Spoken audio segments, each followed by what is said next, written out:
Jadi kalau dari saya, saran saya bangunlah branding Anda yang sesuai dengan visi misi Anda ya.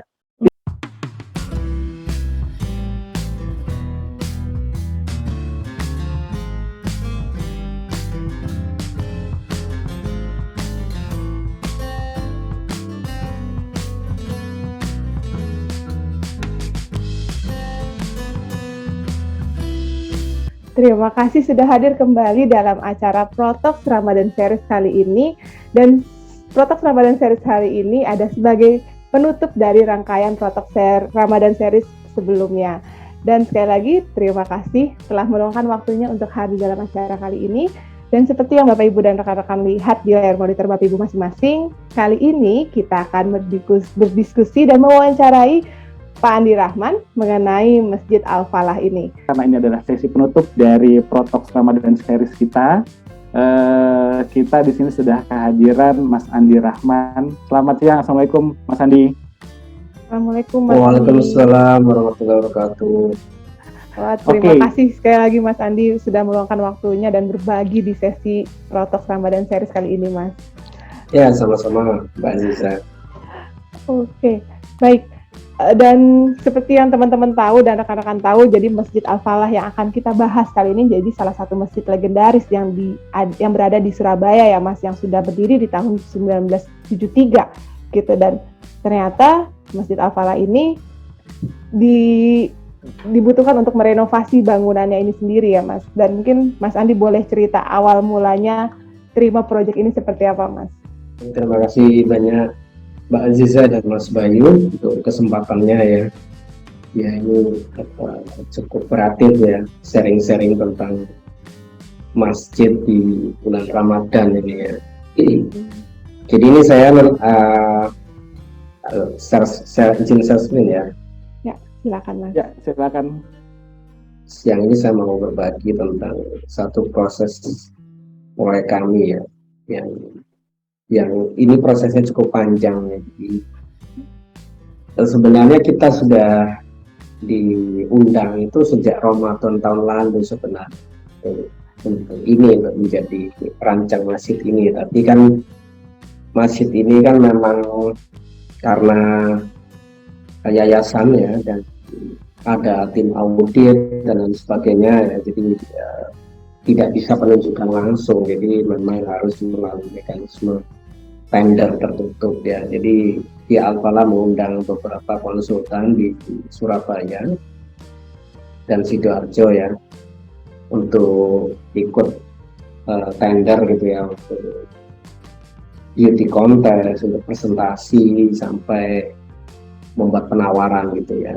Salah satunya adalah studio kami. Jadi kami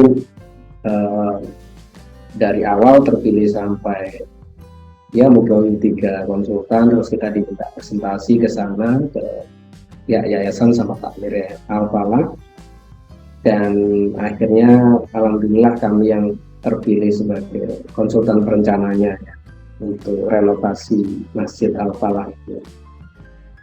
Jadi memang betul Masjid Al-Falah ini berdiri sejak tahun 1973 ya, dan ini memang salah satu masjid yang strategis ya, masjid yang sangat terkenal. Jadi sebelum ada Masjid Al-Akbar, jadi kalau orang mau ke Surabaya itu yang mereka tahu itu masjid ya ada 2 ya, Al-Akbar sama Al-Falah itu. Jadi sebelum ada Al-Akbar ya cuma Al-Falah ini yang paling terkenal. Dan posisinya juga sangat strategis, jadi di pusat kota ya. Dan kalau sholat Jumat itu selalu penuh karena di dekat lokasi itu komplek perkantoran. Jadi jemaahnya dari kantor-kantor sama musafir ya, karena dia di pinggir jalan utama protokol Surabaya. Jadi musafir banyak yang sholat di situ. Nah sejak 1973 itu pengembangannya lebih pada organik, jadi kayak nambah ruang gitu ya, tapi tidak ada perubahan di struktur utama dan perubahan yang signifikan. Ketika kami ditunjuk sebagai perencana pengembangan masjid ini, kita itu minta data gambarnya itu tidak ada. Jadi gambarnya aslinya nggak ada gitu Mas. Gambar aslinya nggak ada. Jadi perencananya siapa itu juga nggak ada datanya gitu ya. Kok gambar strukturnya seperti apa nggak ada. Jadi kita nggak punya data sama sekali. Akhirnya kita mengukur ulang, melibatkan tim struktur juga. Jadi tim surveyor, jadi diukur semuanya termasuk kekuatan kolomnya ya. Kekuatan kolomnya, semua kolom dan balok itu kita uji. Kemudian karena ada yang sisi selatan kan 2 lantai ya, sama sisi timur. Kemudian konstruksi atapnya juga kita survei ya, kita uji juga, kita teliti juga. Jadi kira-kira kalau kita mengembangkan masjid ini kaitan sama konstruksi lama bagaimana, karena memang harapan dari pihak yayasan dan takmir itu bangunan utamanya itu konstruksinya tetap dipertahankan, struktur utamanya, karena memang Masjid Al-Falah ini paling khas kan ini apa, tanpa tiang, jadi masjidnya itu tanpa kolom, dan ini sangat menarik. Jadi kapasitasnya bisa sangat banyak dan tidak ada jeda soft karena tidak ada tiangnya bentang lebar ya, atapnya ringan, jadi atapnya jenisnya atap ringan. Nah, permintaan yayasan dan takmir itu masjid ini di rebranding ya, jadi masjid yang sudah punya nama besar ini kemudian aktivitas sangat makmur ya. Jadi kegiatannya itu dari mulai subuh sampai isya itu ada nyambung. Jadi kegiatannya itu di masjid ini mulai dari belajar Al-Quran, pengajian, macam-macam. Jadi sangat-sangat makmur ya masjid ini ya. Ada semacam kelas juga. Jadi ada untuk apa? Konseling, ada poliklinik. Jadi sepanjang karir kami ya dalam merancang masjid ya atau mendesain masjid ini adalah masjid yang paling kompleks ya secara fungsi ya, karena sangat banyak sekali kegiatan yang diakomodasi dari masjid ini, dan menurut saya itulah yang membuat masjid ini sangat terkenal gitu ya. Ini konstruksi aslinya. Jadi dalam proses renovasi ini kita mencoba menganalisa ya. Menara minta diganti ya, menara minta diganti sesuai dengan desain yang baru, tapi posisinya tetap di situ karena yang paling strategis dilihat dari Jalan Darmo. Lalu interior diganti semua ya. Jadi interior terutama kamar mandi juga. Jadi hampir semua bagian direnovasi. Tapi struktur utama tidak diubah ya strukturnya. Nah, yang sisi selatan itu jadi 3 lantai. Kalau sekarang kan hanya 1 lantai. Sisi utara, jadi 3 lantai itu baru. Jadi nanti juga akan ada fondasi baru, struktur baru di situ yang sisi utara, yang dekat sama sekolah SD Al-Falah. Nah, yang sisi selatan itu juga nambah 1 lantai. Tapi setelah tim struktur kita meneliti kekuatan strukturnya masih bisa ditambah 1 lantai lagi asalkan konstruksinya konstruksi ringan. Jadi kita pilih material ringan untuk yang sisi selatan. Jadi ini proses desainnya ya. Jadi kita mencoba membuat karena budget juga sangat ketat ya di sini. Jadi dari awal tuh pihak yayasan sama takmir ini pesan kalau budgetnya sebisa mungkin tidak terlalu tinggi gitu ya. Sehingga solusi kami adalah kita membuat sebuah kulit baru ya, cover secondary skin itu yang mengelilingi masjid ini untuk membuat ekspresi baru dari masjid ini supaya orang melihat ini satu hal yang baru ya, renovasinya itu ya, untuk eksteriornya sama redesign ininya apa, menaranya. Lalu di interiornya itu kita tata ulang semuanya. Jadi ini prosesnya. Jadi kita membuat satu selipul kulit yang existing itu kita tetap pertahankan. Yaitu tadi karena kita tidak menekan biaya tadi ya. Jadi yang hijau ini warna ini kita cat putih semua. Jadi kita tidak bongkar, kita tetap biarkan, tapi kita cat putih semua. Di bagian dalamnya itu kita cat putih, baru kemudian kita cover sama secondary steel.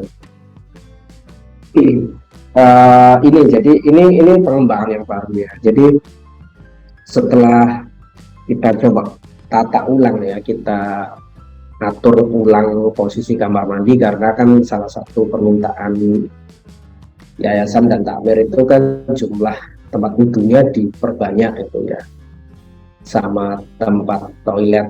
Jadi urinoir, toilet, tempat wudhu semuanya diperbanyak, karena memang itu yang salah satu yang paling krusial yang sekarang tidak bisa mengakomodasi jemaah. Kemudian jumlah jemaahnya juga harus bertambah, jadi harus ditambah. Ini adalah jalur sirkulasi yang kita propose ya. Jadi yang merah itu adalah jemaah laki-laki, yang hijau itu jemaah perempuan. Jadi kita benar-benar pisah ininya jalurnya ya. Jadi kalau yang perempuan punya tempat sendiri sehari-hari, kalau ini sehari-hari ya. Jadi ya, laki-laki di situ jalurnya wudhu, toilet wudhu, terus masuk ke ruang sholat utama yang besar ini. Kalau yang perempuan di area sini, ini ya sehari-hari. Tapi kalau ada kajian dan lain sebagainya, hari Minggu misalkan, itu jemaah perempuan bisa sampai sini ya, yang perempuan ya. Nah kalau sholat Jumat itu semua jadi untuk jemaah laki-laki ya, semuanya ini plus lantai 2. Jadi lantai 2 ini tambahnya yang sisi sisi utara yang baru, lantai 2, sama sisi selatan yang lama kita pertahankan juga ya. Kemudian sisi lantai ini jumlah kapasitas kalau sholat ya.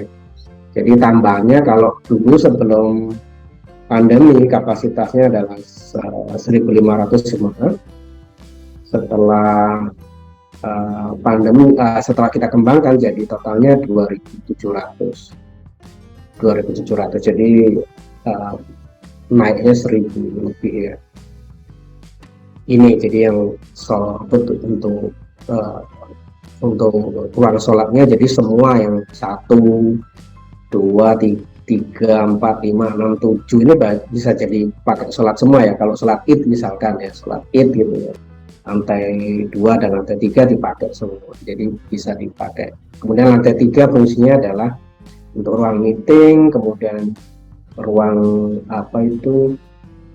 remaja masjid, lalu untuk ruang muslimat kayak gitu. Yang sebelah kanan ini adalah ruang-ruang untuk tamu ya, karena Masjid Al-Falah ini adalah masjid yang sering dikunjungi studi banding oleh takmir-takmir yang lain yang jauh-jauh. Jadi kalau ada kunjungan studi itu disiapkan kamar di lantai 3 yang di sisi selatan ini untuk tamu-tamu itu, supaya tidak menginap ke hotel lagi gitu.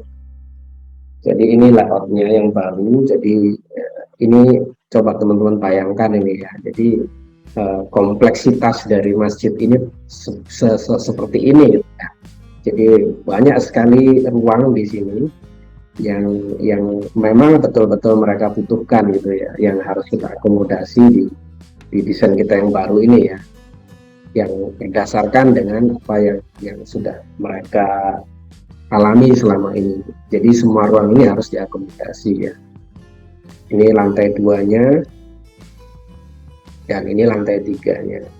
Jadi ini memang salah satu proyek masjid kami yang tingkat kerumitan dan kesulitannya paling tinggi. Jadi kita merencanakan mendesain masjid ini selama 6 bulan.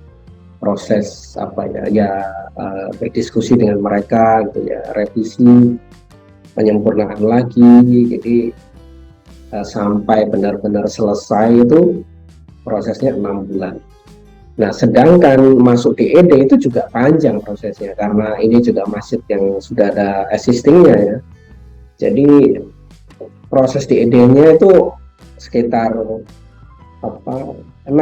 bulan juga. Jadi prosesnya ini hampir 1 tahun proses perencanaan masjid ini ya, sampai RAP dan RKS ya, semuanya ya, sampai MEP, sampai gambar struktur, perhitungan struktur, semuanya sampai siap dilelang itu 1 tahun selesai. Nah, ini desain kita yang kita usulkan dan yang disetujui sampai kita buat produk DED-nya ya.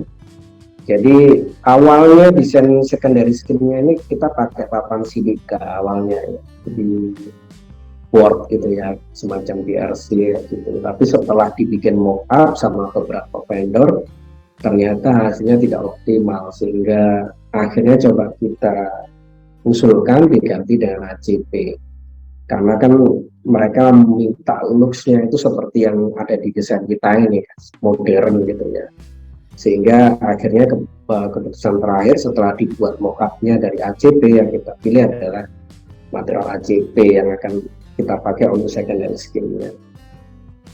Ini ketika malam gitu ya lighting-nya, jadi kita juga mendesain lighting dari Masjid Al-Falah ini.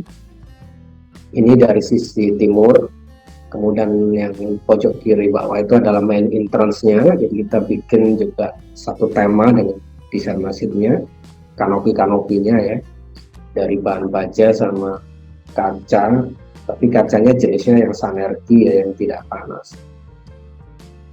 Lalu kita juga mendesainkan tempat billboard ya, pas baliho. Biasanya baliho ini kan yang sering kali kita lupa ya. Kalau kita sudah mendesain ke masjid bagus-bagus itu lupa kita naruh. Oh, desain balihonya di mana? Tiba-tiba ditempel aja di fasadnya itu kan. Jadinya kan kurang bagus. Akhirnya kita desainkan baliho itu sampai format-formatnya, template-nya kita desainkan, sehingga kalau mereka mau membuat baliho tinggal menyesuaikan kita dan tinggal masak. Terus sama ini juga ya, juga tidak kalah penting adalah posisi penyembelihan hewan kurban ketika Idul Adha. Itu seringkali kan arsitek lupa ya. Jadi kan malah sudah didesain nggak diperhitungkan ya. Padahal itu kan tiap tahun pasti terjadi kan. Iya. Bagaimana dimana nanti sapinya itu sebelum disembelih, terus kemudian ketika disembelih bagaimana darahnya, karena kalau nggak dipikirkan darahnya itu kan bisa jadi masalah, bisa bau kan. Betul. Jadi kita tentukan di nomor 27. Jadi nomor 27 ini sehari-hari untuk parkir mobil ambulans ya, sama mobil mubalik yang jadi imam gitu ya, imam sholat Jumat atau pembicara gitu. Tapi ketika Idul Adha ini dikosongkan, disinilah posisi penyembelihan hewan kurban dan sudah kita siapkan tandon untuk darahnya. Jadi tandon darahnya itu seperti tandon air yang nanti kalau disembelih di atasnya situ, jadi darahnya masuk di situ. Jadi nggak kemana-mana gitu Mas ya? Nggak kemana-mana, betul. Setelah selesai besoknya itu langsung dikuras sama yang sedot WC itu kan. Nah, jadi sama sedot WC akan disedot, dikuras, dibersihkan, disterilkan, lalu ditutup. Nanti tahun depan dibuka lagi, dipakai kayak gitu mekanisme. Kemudian bagaimana letak genset, bagaimana tandon air ya, kanan bawah, kanan atas, kemudian trafo, panel itu kita tata semua ya. Nomor 24 ini genset. Jadi ada, lalu di sini kan ada trafo ya, ada panel yang tidak bisa kita pindah ya, karena itu ini memang aslinya ada di sini trafo. Jadi trafo besar itu ini untuk untuk di luar ya. Nah ini detail secondary skin-nya ya. Ini kita sampai buat mockup ya, beberapa vendor ya, diskusi di studio kami beberapa kali sampai mereka membuat mockup-nya, mulai dari papan silika sampai akhirnya kita putuskan memakai ACP ya. Jadi sistemnya itu ACP-nya kita potong ya dari lembaran-lembaran itu, lalu kita tekuk seperti ini. Jadi rangkanya pakai besi hulu 4x4. Rangkanya besi hulu 4x4. Jadi ACP-nya itu melingkupi hulunya itu gitu ya. Lalu di-screw dari belakang gitu ya. Tapi di bagian belakang khusus untuk area yang atas yang kena angin secara langsung, itu diberi semacam seng ya di bagian belakang ya, supaya ACP-nya tidak kena gaya angin ya di bagian sampai dua lantai di bawah aman. Jadi seperti itu. Jadi ini juga kita pikirkan, berdiskusi sama pihak vendor bagaimana kalau kena gaya angin kayak itu gimana solusinya. Dan kita maunya ini benar-benar mulus gitu ya ACP-nya ya, makanya tepuannya seperti ini supaya rapi ya, jadi rapi nggak ada silen. Lalu menaranya juga kita bungkus pakai ACP dengan kode yang sama ya, warna yang sama, tapi kita bikin modulnya itu karena kalau menara ini kan kalau kotak-kotak gitu kan kurang menarik ya, ACP ukuran 1,2 kali 24 itu kan nggak menarik gitu ya, jadi kayak kotak-kotak gitu.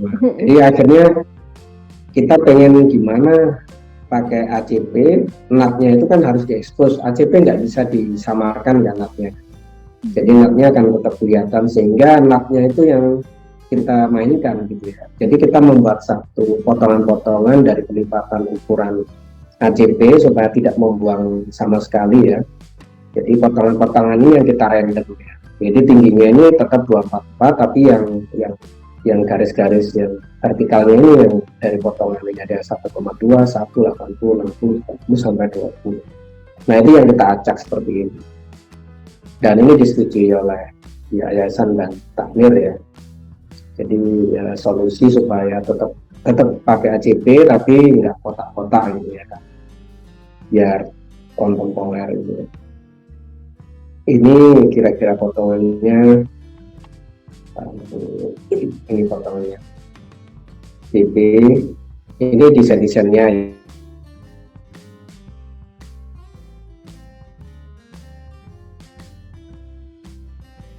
Terus ini terasnya yang nantinya juga bisa jadi extension untuk sholat Jumat dan sholat Id gitu. Terus ini juga sampai tempat-tempat poster ini kita desainkan ya, semuanya, semua signage yang ada di masjid ini kita desainkan ya. Jadi sampai ya ini lightingnya, kemudian ini suasana interiornya. Jadi kita main lebih ke warna putih tapi pakai lampu street light gitu ya, LED. Kemudian yang di tengah ini pakai jenis yang akustik ceiling itu, tapi ada lightingnya yang random juga. Ini mihrabnya. Jadi ada satu hal yang menarik juga, pengalaman baru buat kami ya ketika merancang Masjid Al-Falah ini adalah Masjid Al-Falah ini tidak boleh ada kaligrafi ya yang lafaz, bahkan lafaz Allah pun tidak boleh kecuali di menara. Jadi di mihrab ini tidak boleh ada apa-apa. Jadi ijtihad dari ulama ustadz yang menjadi Dewan Pembina Masjid Al-Falah itu menyepakati bahwa masjid ini benar-benar harus tidak boleh ada apa-apa supaya fokusnya itu ke Allah gitu ya. Justru dengan tidak ada tulisan itu maka hatinya langsung ke Allah gitu. Lebih kusuk, makanya lebih kusuk ya, betul. Jadi nggak boleh ada tulisan, bahkan Arabesnya tidak boleh bisa dibaca ya. Jadi benar-benar mau di Arabes geometris ya. Ini motif Arabesnya. Lalu ini yang di ruang Jamaah Putri ya, di interiornya Jamaah Putri. Ini yang di serambi kiri kanan ya buat eksternal sholat sekaligus buat pengajian, dan yang sisi selatan ya sekaligus buat akad nikah ya. Jadi karena di Al-Falah juga menyediakan akad nikah, bahkan resepsi pernikahan juga diakomodasi sama mereka.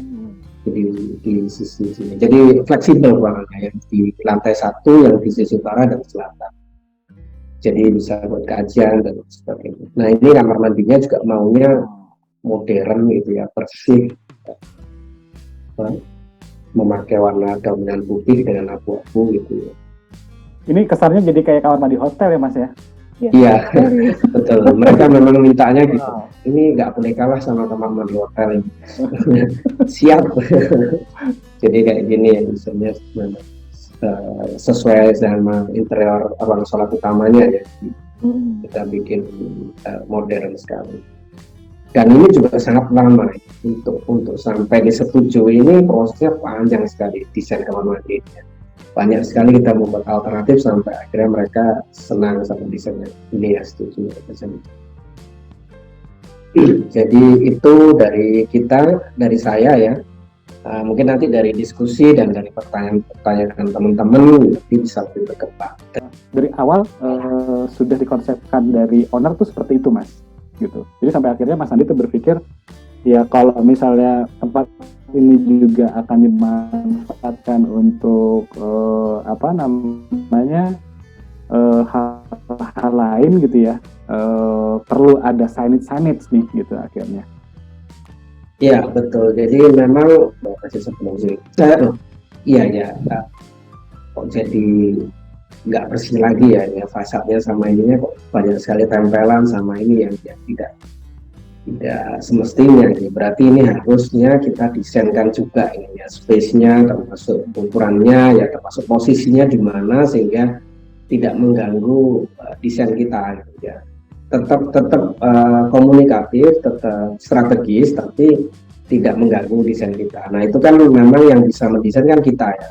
Jadi kalau kita nggak membantu mereka, ya sebenarnya yang rugi ya kita sendiri karena desainnya nanti jadi agak apa ya kacau gitu ya karena ada banyak sekali baliho sama poster-poster itu ya.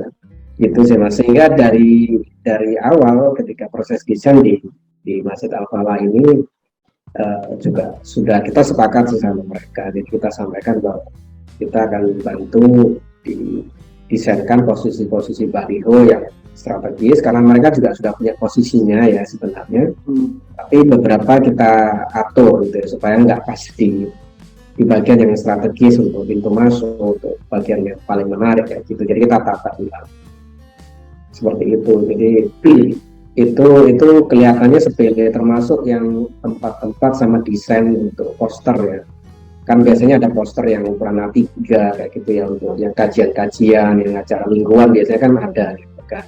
Nah itu kita atur semua, posisinya, desainnya kita atur semua sehingga orang melihat ya seperti didesain gitu ya, nggak asal gitu ya. Mas, tadi kalau saya, tolong koreksi Mas kalau saya salah. Tadi sempat dilihat kalau pas tadi Mas Andi share untuk detail denahnya sendiri, itu kalau nggak salah di bagian tengah memang dibuat kosong, jadi di bagian sayapnya justru yang ditambahkan bangunannya di situ ya Mas? Ya kalau memang dari awal memang begitu, tidak ada perubahan kalau di situ. Jadi di tengah itu memang ruang sholat utama yang tanpa kolong itu ya. Ya. Lalu sebelah kiri dan kanan, teras kiri kanan itu memang untuk tambahan. Ketika sholat Jumat kan ada tambahan di situ, sama punya fungsi yang lain yang sisi selatan itu sebenarnya di situ semacam kajian-kajian ya. Jadi bisa akad nikah buat resepsi pernikahan. Tapi kalau misalkan dilihat tadi kayak Mas Andi share di awal, itu kan ada fisik aslinya bangunannya itu sendiri Mas.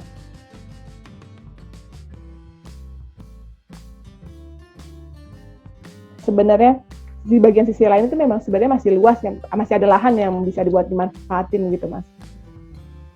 Kalau itu memang nggak ada, kami itu juga kemarin sangat berhati-hati terkait sama GSP ya. Karena kan ini betul-betul di sebelah jalan utama, sehingga secondary skin yang kita propose itu semuanya segaris sama GSP-nya ya, keliling itu ya, jadi kayak ya kita berusaha tidak melebihi itu karena pastinya nanti akan ada masalah kalau izinnya. Ya. Jadi kita sudah sampaikan juga ke mereka. Jadi ingin mengulas itu tuh Mas. Itu kan kalau kita lihat tadi masjid ini posisinya di area jalan hidup gitu, protokol gitu kan Mas. Nah itu challenging apa aja Mas selain perizinan pastikan, terus apakah pada saat bangun di beberapa bagian akhirnya sedikit menutup jalan gitu Mas pada saat itu, karena ya ini kalau saya lihat posisinya relatif strategis gitu kan. Iya. Sebenarnya masalah utama dari masjid ini itu parkir ya sebenarnya. Jadi dengan kondisi sekarang itu ya, kalau sholat Jumat itu parkir mobil itu mengambil jalan utama ya, jalan protokol itu sampai berapa ya, 3 lajur kalau nggak salah. Jadi menyisakan yang 1 lajur karena memang nggak ada parkir ya.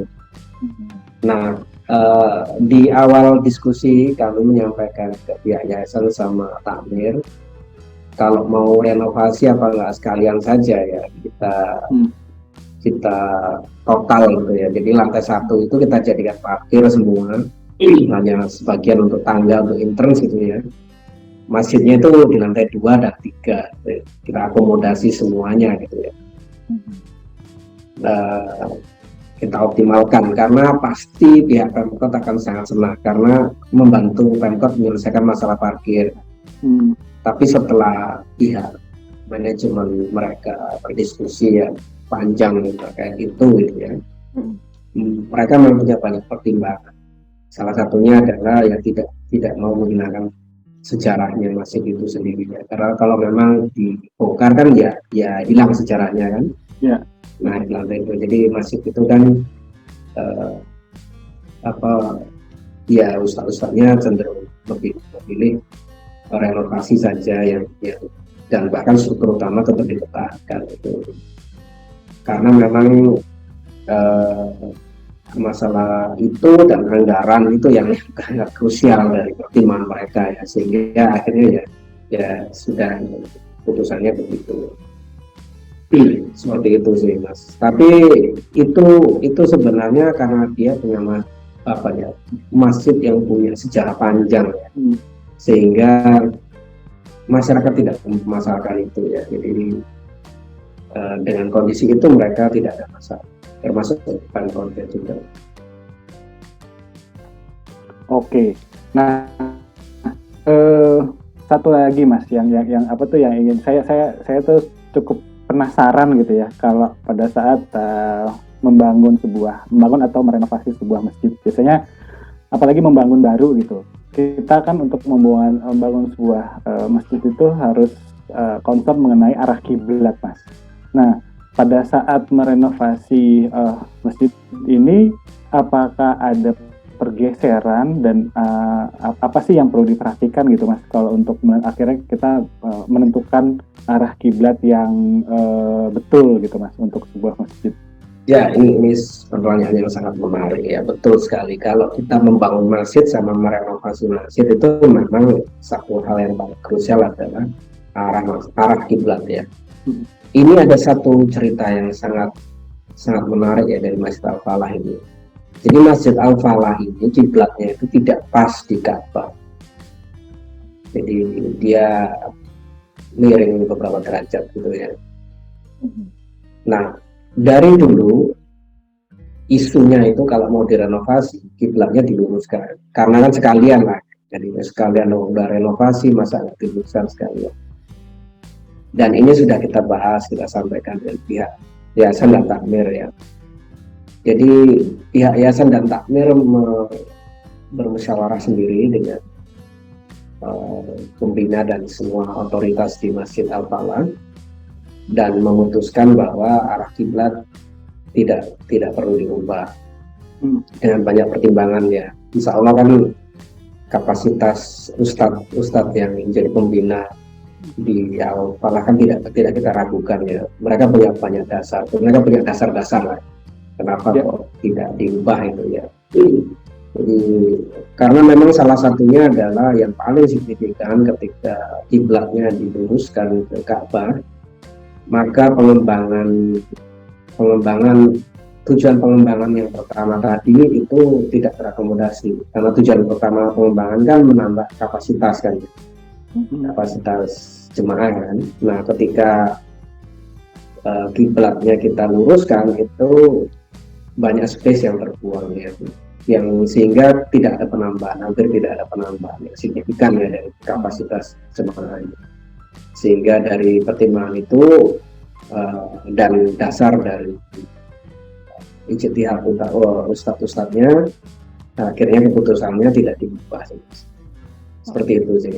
Tapi ini tergantung kasus ya. Nah itu pada saat memutuskan itu masjid juga ada yang diubah, ada yang tidak. Itu tergantung dari ya pertimbangan manfaat dan mudaratnya.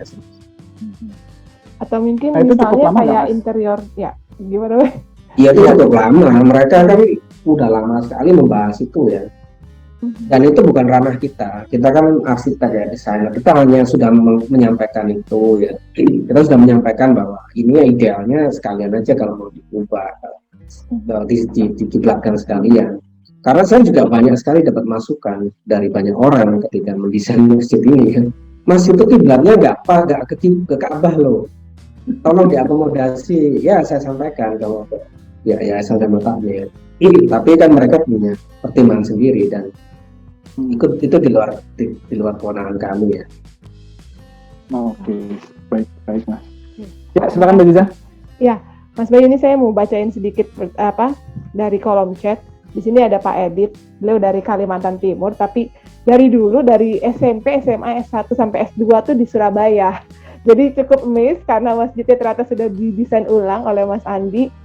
Jadi beliau juga sering rajin untuk datang buat ibadah di Masjid Al-Falah ini. Berarti Pak Edit harus datang lagi Pak setelah masjidnya didesain. Iya, betul sih. Memang masjid ini punya banyak memori buat banyak orang ya, perantauan gitu ya. Banyak sih Mbak, karena memang masjid ini sangat ketika Ramadan itu dia benar-benar sahur sama ini ya, buka puasa itu buat musafir ya, buat mahasiswa di dekat situ, bahkan mahasiswa yang kuliahnya agak jauh pun ke situ gitu ya. Jadi masjid ini memang sangat punya kesan yang kuat untuk masyarakat Surabaya, bahkan pendatang ya yang memang entah itu kerja atau menempuh pendidikan di Surabaya ya, itu masjid ini memang sangat berkesan buat mereka. Termasuk masjid ini juga masjid yang dipakai untuk mu'alaf Mbak. Jadi untuk yang syahadat orang dari yang dapat hidayah masuk Islam ya, ini dipakai di sini, sehingga bahkan salah satu staf saya yang incas di proyek masjid ini dulu mu'alaf dan syahadatnya di Masjid Al-Falah ini, sehingga juga sangat berkesan ketika dia mendesain terlibat dalam proyek ini. Oh, Masya Allah, merinding. Berarti banyak kenangan gak hanya Surabaya aja semuanya ya. Dan memang dari Masjid Al-Falah ini yang memang memfasilitasi teman-teman mu'alaf atau memang sebenarnya bisa di mana aja kan kalau misalnya kita tahu gitu Mas? Sebenarnya di mana aja bisa, tapi memang di Al-Falah ini ada fasilitas itu sehingga banyak yang memanfaatkan itu ya kan. Karena tidak hanya sekedar mu'alaf Mbak, tidak hanya sekedar syahadat ya, nanti dia akan dipandu sampai proses setelah itu. Jadi dipandu sampai selama bahkan beberapa tahun ya, kalau dia mau ikut ngaji, mau dibimbing. Jadi nggak, kalau di masjid lain mungkin hanya syahadat saja selesai. Tapi kalau di sini enggak. Jadi mereka dipandu gitu, mentoring gitu ya. Nah, betul, dibina. Oh, Masya Allah. Wow. Ibu saya itu belajar baca Al-Quran di sini, ibu saya, di masjid ini. Jadi belajar baca Al-Quran itu jauh-jauh ke Masjid Al-Falah ini, bisanya sudah umur padahal ya, waktu saya ini ya, kuliah ya, beliau bisa baca Quran dia di Masjid Al-Falah ini. Jadi pengurus dari Masjid Al-Falah ini memang betul-betul membuat masjid ini lebih hidup ya Mas ya. Betul. Jadi ini yang hebat dari Masjid Al-Falah ini memang manajemennya. Memang itu yang paling hebat. Dan dia kan juga ada di JDSF. Ya, makmurkan masjidnya itu bagus banget ya. Bagus banget. Dan yang menjadi ketua yayasan, ketua takmirnya itu bukan orang sembarangan. Mereka benar-benar orang yang kapasitasnya bagus sekali.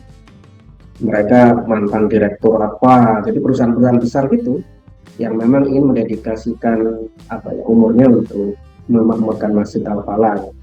Jadi bukan orang daerah situ, tapi justru orang-orang yang punya latar belakang yang hebat ya, yang ingin memajukan Masjid Al-Falah. Oke, baik. Sekali lagi terima kasih Pak Edit atas tanggapannya gitu. Mudah-mudahan bisa main lagi ke Masjid Al-Falah kalau lagi di Surabaya gitu. Mungkin sambil kita ngobrol-ngobrol, sambil kita bacakan pertanyaan di kolom chat ya Mbak Ziza. Ini udah cukup banyak nih. Terima kasih Bapak Ibu dan teman-teman sekalian atas partisipasinya. Nah, silakan Mbak Ziza. Dan berikutnya pertanyaan dari Pak Iwil Lika. beliau bertanya bagaimana cara meyakinkan klien untuk menggunakan secondary skin, terutama menggunakan bata atau roster, Mas. Kadang klien tuh banyak yang nggak setuju karena susah perawatannya. Seperti apa kalau Mas meyakinkan klien, Mas? Iya, sebenarnya itu memang proses yang panjang meyakinkan klien. Kita memakai metode untuk membangun satu branding ya di perusahaan kita, di media sosial kita ya. Jadi kita membangun satu citra tentang arsitektur Andi Rahman itu seperti apa ya, arsitektur Andi Rahman arsitek itu seperti apa. Itu yang kita akan sampaikan ke masyarakat ya, sehingga masyarakat itu dari awal tuh kalau mau hire kita kan dia mau melihat track record kita kan. Ya. Ini siapa sih arsitek ini? Saya pengen desain yang seperti apa, dia mencari gitu. Saya tuh pengen desain entah itu rumah, entah itu masjid atau macam-macam yang seperti ini. Biasanya mereka kan sudah punya bayangan. Lalu mereka cari terus, mereka nyimpan, wah ini kayaknya yang saya ingin seperti ini. Mereka penasaran biasanya kan, ini siapa ini arsiteknya? Nah, sampai akhirnya ketemu, oh arsiteknya Andi Rahman di sini. Mereka mau kita. Jadi sebenarnya kita sudah membangun itu sejak dari awal. Jadi tidak tiba-tiba mereka datang dengan latar belakang yang seleranya klasik, tiba-tiba datang ke kita gitu ya. Mas, tolong saya desainin rumah klasik gitu. Enggak akan datang. Karena mereka sudah sebelum datang ke kita sudah melihat track record kita. Begitu caranya. Kalau ya. Betul. Jadi kita bangun dulu image kita, citra kita, branding kita ya. Nanti sudah setelah itu gampang gitu. Sebenarnya kalau misalkan untuk teman-teman konsultan atau biro arsitek sendiri, dari awal sudah bisa menentukan style yang akan mereka buat gitu ya Mas, yang menjadi ciri karakter dari arsitek konsultannya itu sendiri gitu ya Mas. Ya betul. Jadi kalau dari saya, saran saya bangunlah branding Anda yang sesuai dengan visi misi Anda ya. Jadi tidak usah meniru orang lain. Saya kira diri Anda sendiri. Oke, wah baik. Semoga cukup menjawab Pak Iwil. Masuk ke pertanyaan selanjutnya, mungkin Mbak Ziza yang akan lanjutkan? Ya, boleh. Baik. Terima kasih Mas Bayu. Dan di sini pertanyaan dari Pak Nur Iqbal. Beliau bertanya, Mas boleh sharing nggak nih mengenai pengalaman merancang masjid yang sebelumnya sudah punya looks yang sudah terkenal dan diubah menjadi looks yang sangat berbeda dari yang sebelumnya, yang juga mematahkan stigma mengenai desain masjid harus menggunakan unsur kubah, baik di atap maupun di fasad bangunannya. Nah, seperti apa nih Mas Andi? Silakan. Udah ditanyain duluan nih ternyata saya. Terima kasih Pak Iqbal mewakili saya. Kalau pengalaman itu belum banyak.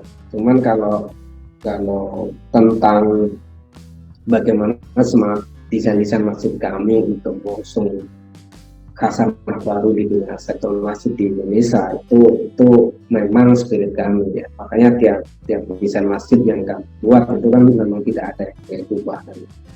Karena kami ingin apa ya, masyarakat kita tidak terjebak pada bentuk ya, bahwa masjid itu harus begitu, sehingga itu yang membuat tidak berkembang. Jadi itu yang membuat perkembangan desain masjid itu jadi mandek ya, sejak kubah menjadi stereotip bentuk masjid yang diyakini masyarakat. Padahal kan itu bukan dari tidak ada sejarah masjid dari awal ya yang menyebutkan bahwa kubah itu adalah ciri dari masjid ya. Bukan. Jadi itu terkait sama zaman saja, zaman saat itu yang memungkinkan kubah itu dipakai untuk konstruksi atap sehingga masjidnya bisa tanpa kolom gitu ya. Tapi setelah teknologi berkembang ya tidak harus kubah, kan teknologi sudah macam-macam. Nah cuman di Indonesia setelah tahun itu, sebenarnya di Indonesia pun baru kok dalam sejarah sektor masjid Indonesia. Sejak masjid pertama yang dibuat tahun 1200-an ya, Masjid Soko Tunggal di Banyumas, sampai abad 20 ya, itu masjidnya itu bentuknya nggak ada yang kubah. Bentuknya itu mengikuti atap-atap Nusantara ya, bentukan arsitektur Nusantara. Baru yang setelah tahun 1900-an ya, 1950-an, 1960 itu baru ada masjid yang pakai kubah. Tapi setelah itu tiba-tiba aja kayak itu jadi kayak diamini masyarakat masjid ya harus begitu gitu ya.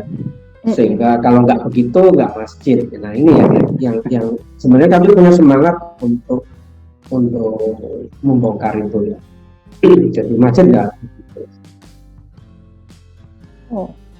Dan sebenarnya semangat ini saya dapat dari Pak Ahmad Lukman ya, arsitek 1000 masjid gitu ya.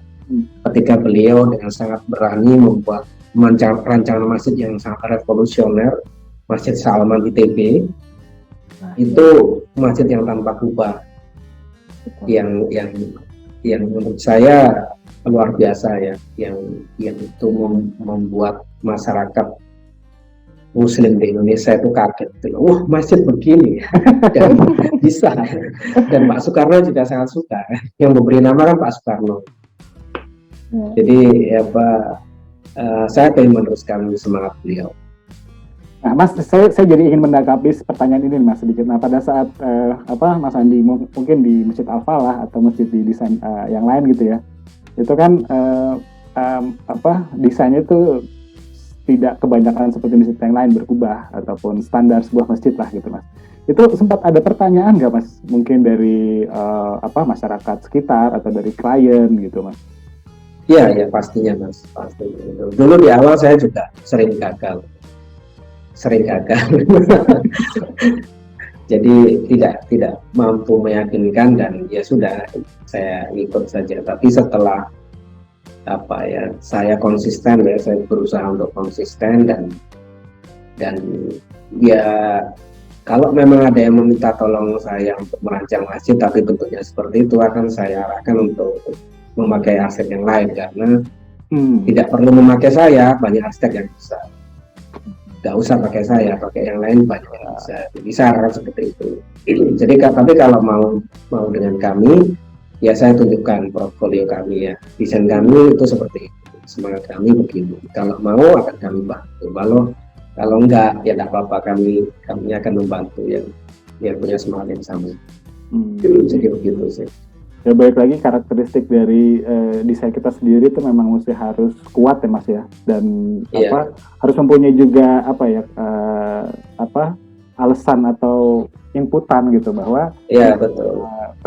Karena kalau mendesain masjid yang berubah itu sebenarnya nggak perlu arsitek, kontraktor saja sudah bisa. Iya. Ya, kontraktor tukang sudah bisa karena desain prototipenya kan contohnya sudah banyak dan mereka sudah biasa lah yang kerjakan begitu ya. Nggak perlu didesain lah, jadi biasa sudah. Nah yang kita mau ya karena ya kita punya ilmunya ya, kalau begitu kan ya sayang, nggak usah meng-hire kami, banyak yang bisa. Mas. Wah, semoga cukup menjawab Pak Iqbal.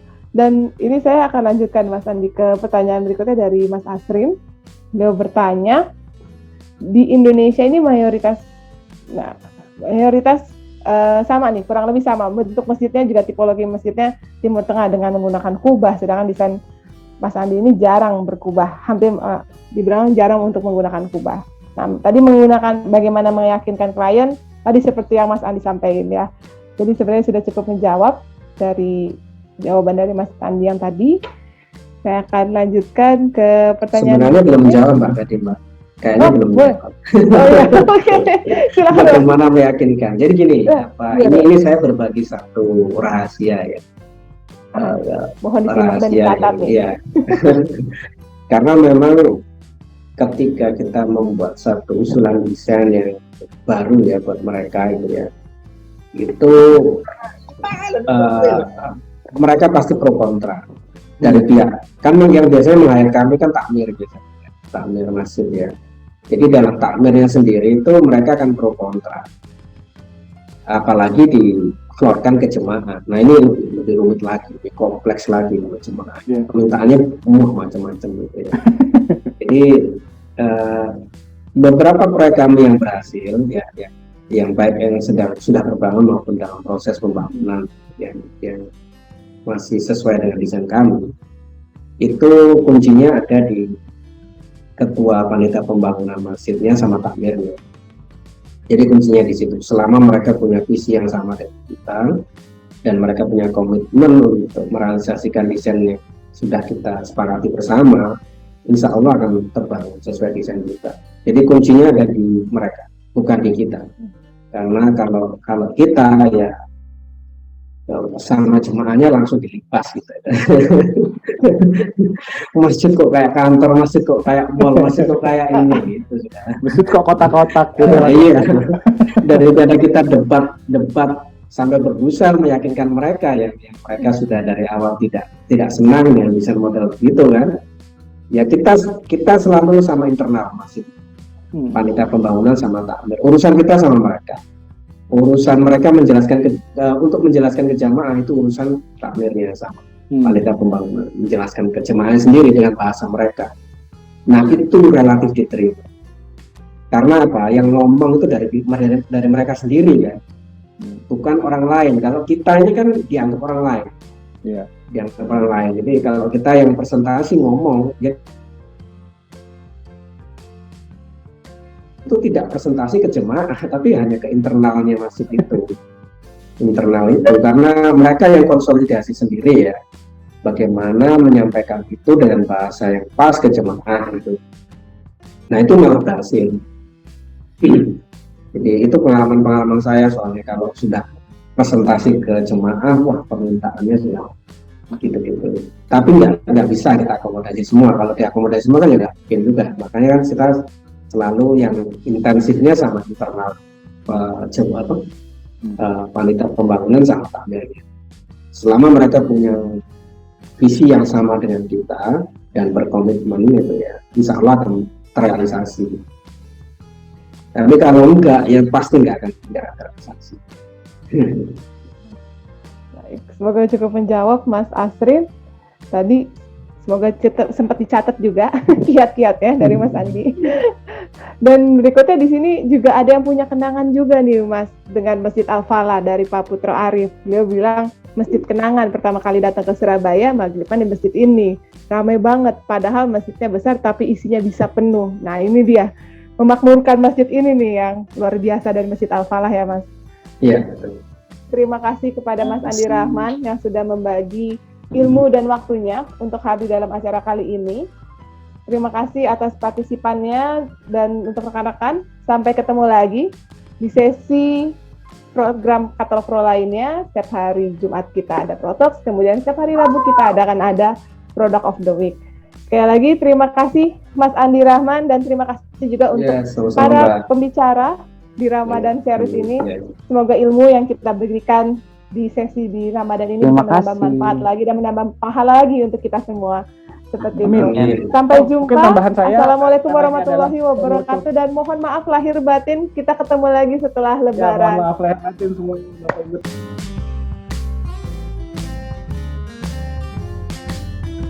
GoPro with Katalog Pro.